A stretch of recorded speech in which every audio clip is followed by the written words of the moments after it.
TBP news, आवाज तुमचा, साथ आमची। पुणे शहर परिसरात गेल्या काही दिवसांमध्ये झालेल्या मुसळधार पावसामुळे पुणेकरांच्या पाण्याची चिंता आता मिटली आहे। पुणे जिल्ह्याला पाणी पुरवणारी धरण जवळपास 100% भरायला सुरुवात झाली आहे। शहर परिसरात रात्रभर झालेल्या मुसळधार पावसामुळे धरणातील पाणीसाठा झपाट्याने वाढला असल्याचं दिसून येत आहे। पुणे शहर आणि धरण क्षेत्रात रात्रभर संततधार पाऊस सुरू आहे, त्यामुळे शहर परिसरातील धरणे आता 100% भरण्याच्या मार्गावर आहेत। तर खडकवासला आणि मुळशी धरणातून आज पुन्हा एकदा मुळा नदीत विसर्ग वाढवला जाणार आहे। पुण्याला वर्षभर पाणी पुरवठा करणाऱ्या धरण क्षेत्र परिसरात यंदा जोरदार पाऊस होताना दिसतोय।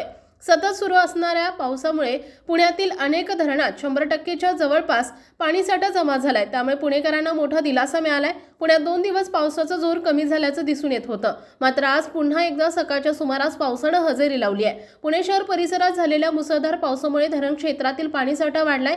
शहर परिसरातील सर्व धरणे भरल्यानं वर्षभरातील पुणेकरांची पिण्याच्या पाण्याची चिंता आता मिटली आहे।